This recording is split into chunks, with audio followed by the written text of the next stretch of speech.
Allez, fais-le!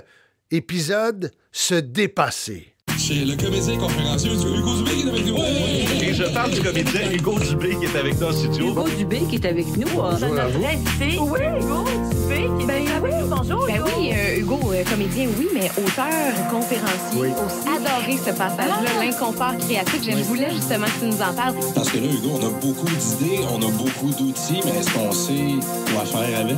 Ben oui, explique-nous ça.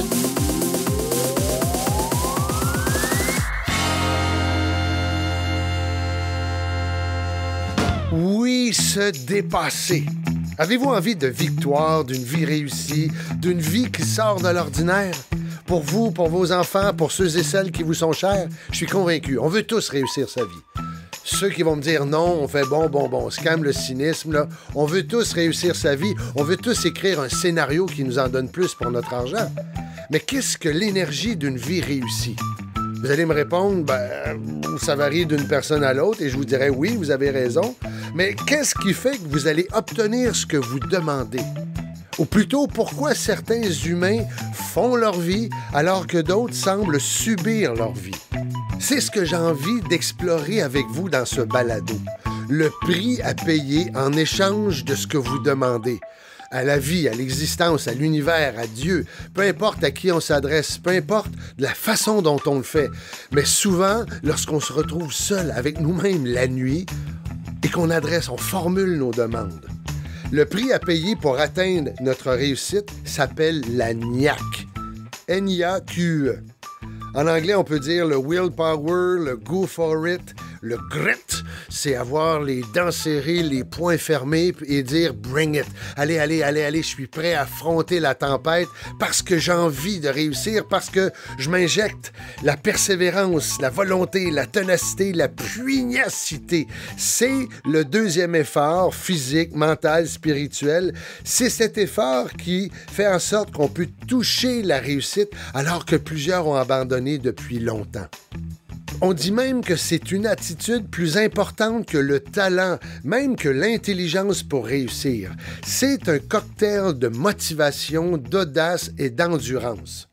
Écoutez, ici au Canada, j'ai envie de l'appeler l'APT. Pour acharnement, persévérance, ténacité. Et je vous dirais, c'est un clin d'œil, c'est faire un petit jeu de mots grivois tout pâle, là, pour nous faire sourire. Genre, il a pété, elle a pété. L'agnac, l'APT, c'est un mot que l'on met sur un piédestal depuis à peu près 5 ans. Particulièrement en France, puisque au début, c'était un mot très populaire dans les cités de Paris. Et après, cette sensation-là, cette attitude, s'est répandue comme une traînée de poudre sur le territoire français, puisqu'on l'associe au sport, au foot, au soccer, au rugby. Et on fait souvent des parallèles entre le monde du sport et le monde des affaires, puisqu'il y a des similitudes entre le travail en équipe, le leadership, le dépassement de soi.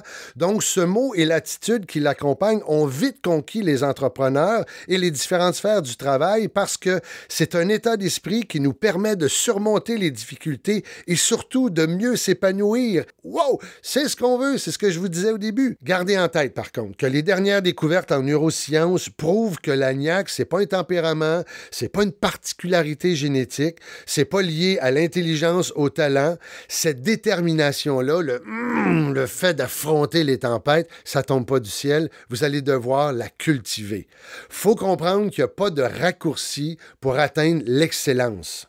Woody Allen disait que 80% de la réussite dans la vie repose sur le simple fait de répondre présent à l'appel. Alors que d'autres peuvent dire la plus grande des aventures commence par le premier pas. Moi, je serais tenté de vous dire allez, fais-le, commence par commencer. On se comprend?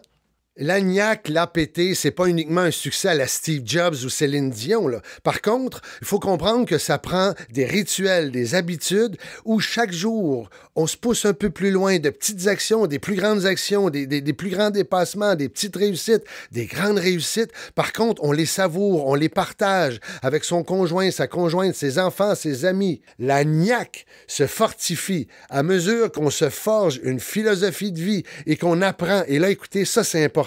On apprend à rebondir après un échec et on apprend à prioriser ses objectifs. C'est un entraînement quotidien. Dans ce balado, je veux vous proposer un programme en 5 étapes pour développer le muscle de votre niaque, de votre APT. Ça vous tente? On plonge. Première étape pour fortifier le muscle de la niaque de l'APT, c'est de sélectionner vos objectifs. Le milliardaire Warren Buffett avait une théorie en début de carrière. Oui, il est milliardaire, mais il a commencé par commencer avant de devenir milliardaire. Et lui, il disait, et je trouve ça énorme, il disait de dresser la liste de 25 objectifs de carrière. 25! Wow! Et une fois qu'on en a fait 25, on en oublie 20 et on se concentre sur 5. Pourquoi 5? Parce que le but, c'est d'éviter de gaspiller temps et énergie. Parce que le problème, on est super sollicité, sursollicité, et à vouloir participer à tout ce qui se passe dans notre univers parce qu'on encaisse le fameux FOMO, ce qui est le Fear of Missing Out, bien là, on risque de dilapider son énergie et de ne plus avoir assez de carburant pour allumer la niaque et aller jusqu'au bout de quelque chose. Terminer quelque chose. Voilà pourquoi, à partir de maintenant, on va concentrer, on doit se concentrer sur des objectifs, des missions ou des centres d'intérêt qui nous passionnent. Moi, je dirais qui nous bousculent positivement, qui nous bottent le CUL, qui nous lèvent de notre sofa et qui nous donnent l'enthousiasme d'aller jusqu'au bout en donnant le meilleur de nous-mêmes. OK, là, on va s'avouer quelque chose aujourd'hui, là, ça ne sera pas facile. C'est pas facile de se muscler. Il faut travailler, il faut suer. Mais c'est la même chose intellectuellement. Donc, pour se faciliter la tâche, je pense que c'est utile de connaître nos centres d'intérêt en dressant une liste parce qu'on a pris le temps de réfléchir de façon réaliste et aussi en acceptant qu'il va y avoir des étapes à réussir. Bref, pour conserver la niaque tout au long des étapes de réussite, je pense qu'il faut comprendre, il faut connaître, il faut dresser une liste de son intérêt, de ce centre d'intérêt, et surtout, il faut se poser les bonnes questions. Et se poser les bonnes questions, j'en ai quelques-unes pour vous. Vous aimez réfléchir à quoi régulièrement? Qu'est-ce qui vous préoccupe le plus? Qu'est-ce qui compte le plus à vos yeux? À quel moment vous vous dites « Oh, j'ai pas vu le temps passer, j'ai pas mangé, j'avais même pas l'impression d'avoir froid ou chaud, je suis bien là. » Qu'est-ce qui vous choque? Qu'est-ce qui vous met hors de vous-même? C'est quelques questions qu'on doit se poser. OK? Le but de se fixer des objectifs, c'est de se permettre d'entrer le plus souvent possible dans la niaque. Mais on doit protéger cet état-là. Exemple, moi, je suis un joueur de tennis. J'ai une passion pour le tennis et pour préserver cette passion-là, j'aurai probablement à construire des règles où il me sera facile d'entrer dans la niaque et je devrais protéger celle-ci. Et je vous donne l'exemple, si je participe à un tournoi en me disant « je dois absolument gagner ce tournoi, sinon c'est la fin du monde », je pense qu'il y a de bonnes chances que la pression, ça va bloquer mon plaisir et ça m'empêchera probablement de savourer la passion. Là, je m'adonne à ma passion. Et cette passion-là finira par être usée parce qu'elle sera remplacée par un stress de plus en plus inconfortable. Je me mets trop de poids sur les épaules. Et ce que j'aurai à faire pour protéger la niaque, c'est de me donner un objectif réaliste en me disant, je veux d'abord terminer le match. Et l'objectif que je me donne, c'est d'être en mesure de passer mon premier service à 70%. Parce que lorsqu'on réussit à passer sa première balle, ça nous donne un avantage sur notre adversaire.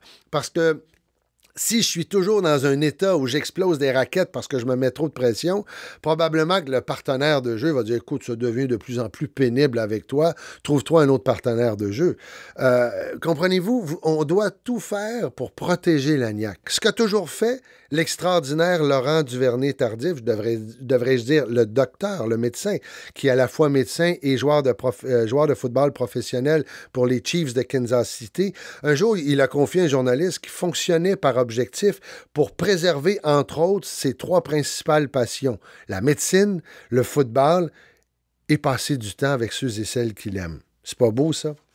OK, bon, bref, on a des objectifs clairs. La deuxième étape pour toucher la niaque, c'est le désir de vouloir progresser. Et de quelle façon, selon vous, arrive-t-on à progresser? Je vous laisse réfléchir un peu. La pratique. Pratiquer, pratiquer, pratiquer, pratiquer.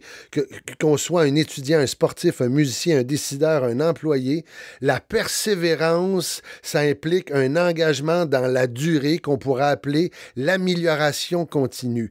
C'est le désir de s'améliorer, peu importe ce qu'il en coûte et peu importe le niveau où on est rendu. C'est le joueur de tennis qui s'est donné un objectif réaliste pour avoir du plaisir, entrer dans l'agnac, mais pendant son match, celui-ci remarque que son revers va plus ou moins bien. Qu'est-ce qu'il fait? Immédiatement après le match, on voit ces gens-là sur un court pratiquer le revers pour débloquer cette sensation de malaise et après, on lâche prise. Parce qu'il est démontré que plus on progresse, la beauté, c'est plus on gagne en confiance et plus on a envie de se challenger, plus on a envie de se mettre en situation de défi et de se sentir en vie. Et là, je sais, les genoux vont peut-être vous plier parce qu'avec l'information que je vais vous donner, le chiffre magique à retenir pour bien maîtriser un domaine, c'est 10 000 heures. Eh oui, 10 000 heures. Et comme il y a 24 heures dans une journée, il faut éviter de s'éparpiller, de gaspiller son temps. J'avais un de mes professeurs de théâtre, je vous en ai déjà parlé dans un autre balado, Jean Dalmain, qui était un maître des classiques, et il parlait un petit peu comme ça, et lui, il nous disait sans cesse, à qui voulait l'entendre, vous savez, pour former un bon acteur, on doit au moins accorder 10 ans. Mais 10 ans, ça voulait dire 10 000 heures. 10 000 heures de théâtre, 10 000 heures d'improvisation, mais tout ça ensemble, là, 10 000 heures devant une caméra de télé ou une caméra de cinéma, c'était 10 000 heures. La pratique en vue de s'améliorer de façon continue, qu'est-ce que ça demande? Ça va vous demander un objectif clair qui vous permet de vous surpasser. Vous allez devoir être concentré, focus, comme disent certains, sur votre objectif, et ça demande des efforts soutenus. Certains appellent ça de l'huile de bras ou de la sueur de cerveau. Et aussi, c'est important de trouver les bonnes personnes qui ne vous jalousent pas, les bonnes personnes qui sont en mesure de vous offrir des critiques constructives pendant votre entraînement ou immédiatement après l'entraînement. Et pour être capable de progresser, je vous le dis, ça demande des tentatives, des essais, des erreurs, des cris, des larmes, de la frustration, du découragement. Ça demande des fois de tomber à genoux dans la pluie et de crier « Pourquoi moi? » Comprenez-vous?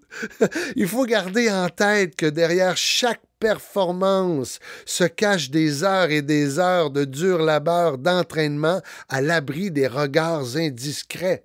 Moi, j'aime beaucoup les Rolling Stones, vous le savez, je m'en cache pas, je suis un fan des Stones. Et il y a un documentaire qui s'appelle Being Mick, où Mick Jagger s'est filmé dans sa vie parce que celui-ci lançait un album. Et on le voit sur une de ses immenses propriétés, un château en France, dans une toute petite pièce. Il y a un vélo stationnaire désuet avec des petits poids. Et là, il s'installe sur le vélo, fait quelques coups de pédale, prend les poids et fait des biceps. Et là, le journaliste lui dit « Ah bon, c'est votre entraînement? » Et Jagger regarde la caméra en disant « Oui, tout à fait. » Parce que lui, il veut nous faire croire que c'est facile. Voyons donc, 76 ans, le mec, et on sait très bien qu'il s'astreint à un entraînement quasi militaire pour être capable de performer sur scène. Parce que ce mec-là, après toutes ces années de succès, veut continuer de progresser, veut se sentir en mouvement, veut se challenger, veut avoir des défis. Sinon, ben écoute, il est multimillionnaire. Ce qui lui reste, c'est la passion, c'est d'être sur scène. Et pour être capable d'être sur scène à son âge, ben il sait très bien qu'il doit entrer dans l'agnac et il sait très bien que pour être capable de performer, il doit s'améliorer. Comprenez-vous? Troisième étape pour fortifier l'agnac, c'est de prendre plaisir à se lancer des défis. Eh oui, pourquoi on doit prendre plaisir à se lancer des défis sur une base régulière? C'est pour continuer d'apprendre, de s'émerveiller, de se questionner afin d'être en mouvement. La progression, oui, le fait d'être en progression nous offre la possibilité d'aller chercher de nouvelles références. Et l'exemple que je vais vous donner, c'est comme si à l'intérieur de notre tête, on avait un système GPS. Un système GPS, c'est les références qui permettent de nous guider dans le quotidien de nos vies. Que se passe-t-il si une personne prend toujours la même route, mange toujours la même chose, fait toujours la même chose? Est-ce que son système GPS finit par être déficient? Cette personne-là aura à mettre son système GPS à jour. Et de quelle façon on peut le faire? C'est en se lançant des défis pour avoir de nouvelles références. L'exemple que je vous donne, prenons une personne qui a peur de l'eau. Est-ce qu'il y a eu une noyade dans sa famille? Est-ce que celle-ci habitait près d'une rivière et les parents lui ont fait peur avec l'eau parce qu'on voulait vraiment pas qu'on approche la rivière? Bref, cette personne-là, dans son système GPS, dans ses références, elle a peur de l'eau. De quelle façon cet individu sera en mesure de changer ses références? Je pense que c'est de prendre des cours avec un professionnel, des cours de natation, pour briser cette peur de l'eau. Au début, on s'entraîne en eau peu profonde et au fur et à mesure que la personne réalise qu'elle n'est pas morte, qu'il n'y a pas d'accident, qu'elle ne s'est pas blessée, on a de nouvelles références et là, on prend confiance et on finit par être capable de nager en eau profonde. Et là, tout d'un coup, on a une nouvelle compétence, on a de nouvelles aptitudes parce qu'on s'est lancé un défi. Et cette personne-là prend son petit bagage de nouvelles compétences, fait un voyage dans les Caraïbes et là, décide d'aller se nager avec les poissons, les coraux, avec le masque, le tuba, les palmes.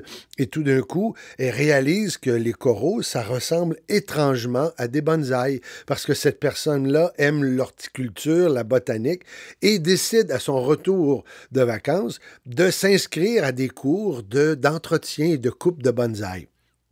Elle vient d'aller chercher d'autres références. Et là, ben écoutez, son instructeur ou le professeur peut devenir un ami extraordinaire, peut même devenir son amoureux, son amoureuse.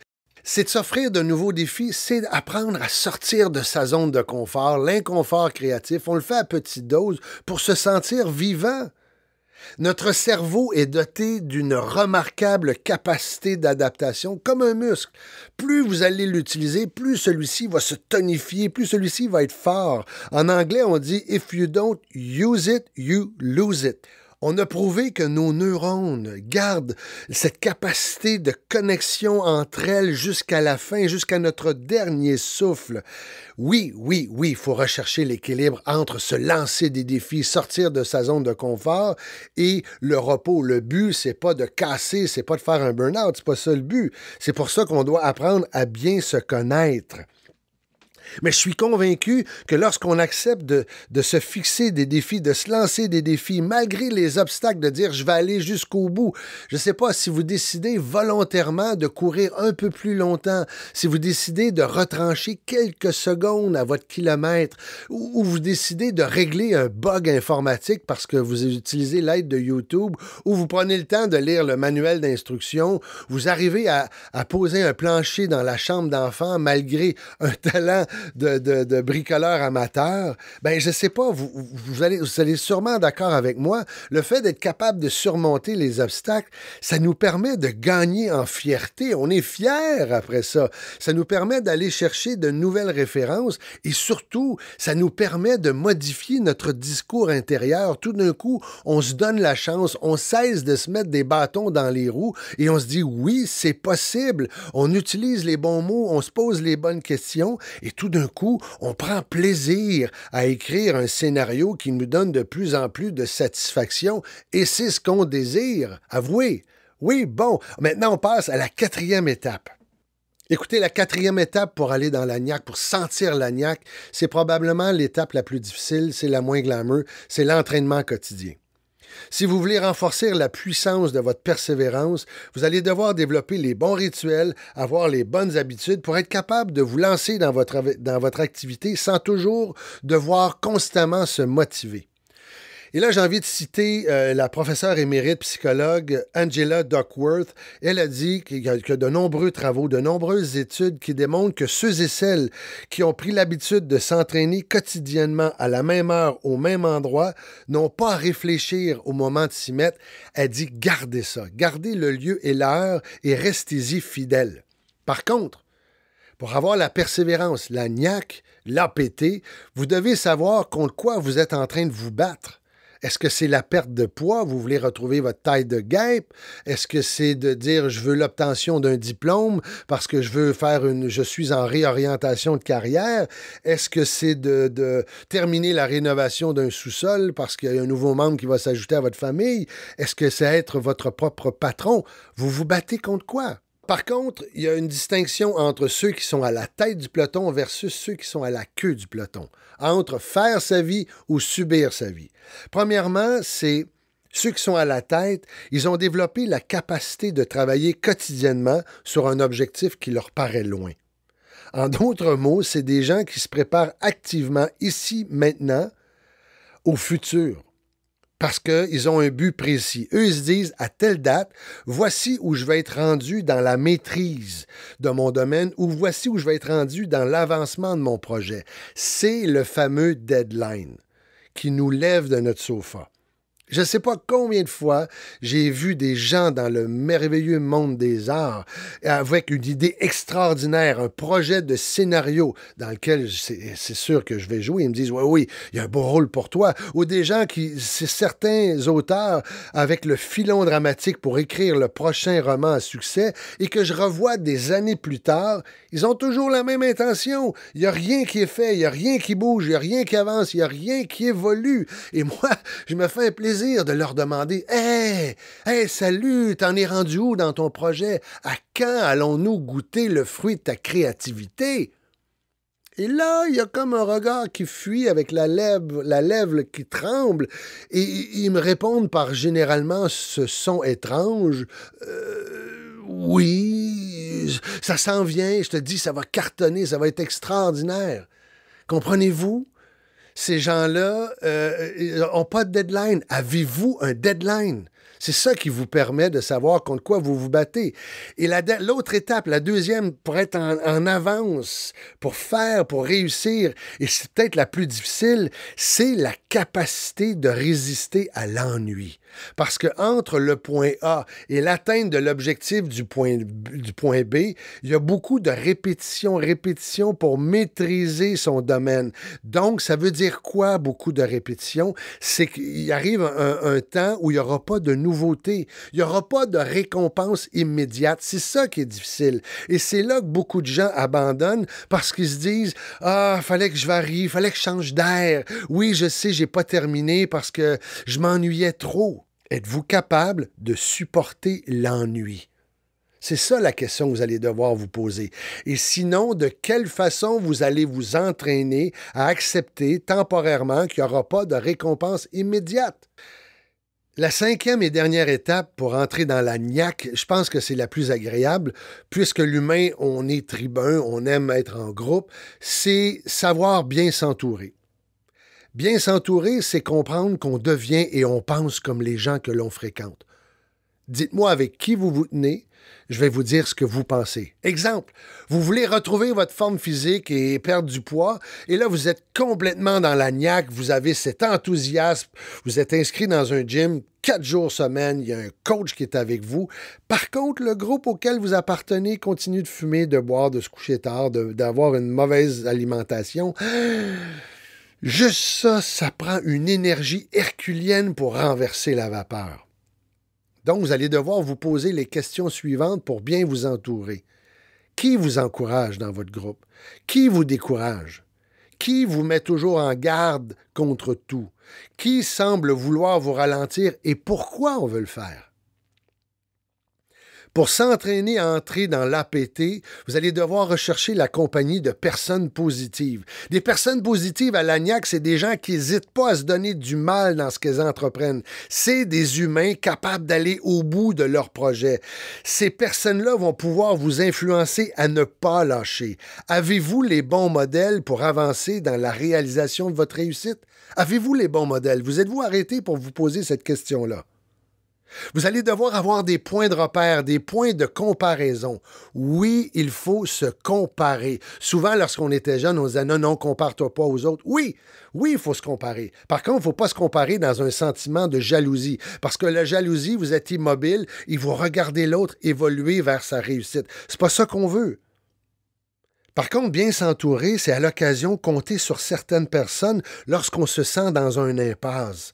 Lorsqu'on cherche à trouver quelque chose, qu'est-ce qui nous bloque? C'est d'avoir la possibilité de prendre ce recul, de permettre d'avoir un regard extérieur qui nous offre une nouvelle vision, un nouvel angle, qui nous propose des solutions pour nous permettre de redémarrer, de continuer. Est-ce que ces personnes-là, c'est, je sais pas moi, un collègue de travail, un mentor, un voisin, un membre de la famille? Et lorsque je dis membre de la famille, il faut s'assurer que cette personne-là a la capacité d'affronter l'émotion que provoque votre cheminement dans la quête de votre réussite. Est-ce que ce membre de la famille aurait tendance à trop vouloir vous protéger en freinant votre élan? Est-ce que le membre de la famille vit une situation particulière qui l'empêche d'avoir le recul nécessaire pour vous orienter dans la bonne direction, dans la recherche de solutions? C'est ça que vous devez vous poser comme question. Mais une chose est certaine, depuis la nuit des temps, je pense qu'il faut éviter les personnes négatives. Il faut éviter ces personnes incapables d'aller au bout de quoi que ce soit. Les jalouses, les cyniques, les « je te tire vers le bas parce que je suce ton énergie », je suis un vampire énergétique. Et pour bien comprendre si on est en face d'un vampire énergétique, c'est lorsque ces gens-là ont quitté, lorsque ces gens-là sont partis, on se sent vide. Ces gens-là se plaignent. Ces gens-là n'ont pas de solution. Vous devez apprendre à repérer ces gens-là et probablement que vous aurez à les sortir de vos vies. Est-ce que j'ai dit que c'était pour être facile? Non! Et là, oui, on a beau vouloir s'entourer de personnes extraordinaires, faut-nous devenir une personne agréable à fréquenter? La question que j'ai envie de vous poser, est-ce que c'est agréable d'être en votre compagnie? Est-ce que vous êtes inspirant, inspirante? On est un animal social. Cette dimension interpersonnelle, ça englobe quoi? Exemple, c'est la gratitude, savoir dire merci. C'est l'intelligence sociale, c'est contrôler ses émotions, colère, frustration, envie, pour ne nommer que ceux-là. Et je dis pas de les enlever parce que pour être capable d'entrer dans l'APT, des fois, je vous l'ai dit, qu'est-ce qui vous met en colère? Qu'est-ce qui vous lève de votre sofa? Qu'est-ce qui fait que vous avez envie de vous dépasser? Par contre, il faut être en mesure de s'entendre avec les autres si on veut s'entourer des bonnes personnes. Il faut savoir qu'à l'occasion, on va tendre une main secourable. C'est fabuleux, hein? Je viens de vous donner 5 étapes. Et là, je vais les résumer, ces 5 étapes-là, pour que vous puissiez écrire la plus belle des histoires, la vôtre. On y va avec le résumé des 5 étapes pour entrer dans l'APT. Je résume les 5 étapes pour fabriquer la recette du cocktail de motivation pour aller au bout de vos rêves, de vos projets, de vos désirs. Un projet, un rêve et un désir à la fois. Je vous invite à faire pause, vous pouvez le noter. Je vous invite à le noter. Prenez un papier et un crayon, notez-moi ça. Première étape, qu'est-ce qu'il faut faire? C'est sélectionner vos objectifs. Sélectionner vos objectifs, c'est de concentrer sur des objectifs, des missions ou un centre d'intérêt qui vous passionne vraiment, qui a du sens pour vous. Deuxième étape, c'est de vouloir progresser, de se sentir en mouvement. C'est ce désir de s'améliorer quoi qu'il en coûte et peu importe le niveau auquel vous êtes déjà parvenu. C'est le joueur de tennis qui n'a pas bien joué son revers durant un match. Immédiatement après le match, celui-ci va pratiquer. C'est de pratiquer. Troisième étape, c'est prendre plaisir à se lancer des défis. Et pourquoi on doit se lancer des défis sur une base régulière? C'est pour apprendre, c'est continuer d'apprendre, de s'émerveiller, de se questionner et d'être en mouvement. C'est progresser. Quatrième étape, je pense que c'est la plus difficile, c'est s'entraîner quotidiennement. Pour renforcer la puissance de la persévérance, vous allez devoir développer le bon rituel, les bonnes habitudes, afin de vous lancer dans votre activité sans constamment devoir vous motiver. C'est apprendre à gérer le manque de nouveautés et le manque de récompenses immédiates. Et ça, c'est pas facile. Dernière étape, c'est peut-être la plus facile parce que l'humain, on est un animal tribun, on est un animal de groupe, c'est savoir bien s'entourer. Pourquoi bien s'entourer? Parce qu'on pense et on devient comme les gens que l'on fréquente. Donc, qui vous encourage, qui vous décourage et qui vous met toujours en garde contre tout. Ces 5 étapes, est-ce que c'est facile? Non, c'est pas facile. Par contre, pour développer ce cocktail qui finit par nous motiver, qui nous donne l'audace, qui nous donne l'endurance de réaliser des projets, aller au bout de quelque chose, pour être fier, pour avoir des anecdotes, pour avoir des histoires, pour être un modèle pour nos enfants, pour nos collègues de travail, pour les gens autour de nous. On veut des modèles, on veut des gens qui prennent plaisir à écrire la plus belle des histoires, la leur. Et c'est ça que je vous souhaite, une étape à la fois. Merci. Vous aimez mon balado? Écoutez, je vous invite à vous abonner. De cette façon, vous serez les premiers à être informés lorsque j'en publierai un nouveau. Je vous invite également à le partager. Vous pouvez aussi visiter mon site web, hugodube.com. Sur mon site, il y a des liens vers ma page Facebook Pro pour s'inscrire à mon infolette, ma chaîne YouTube. Et aussi, si vous cherchez un conférencier, sur mon site, il y a l'information nécessaire pour prendre connaissance du sujet et de l'angle de ma conférence et évidemment les coordonnées pour nous joindre. Merci. Restons en contact puisque le but de mes podcasts, c'est de vous rendre service. D'ici la prochaine publication, allez, fais-le. Merci.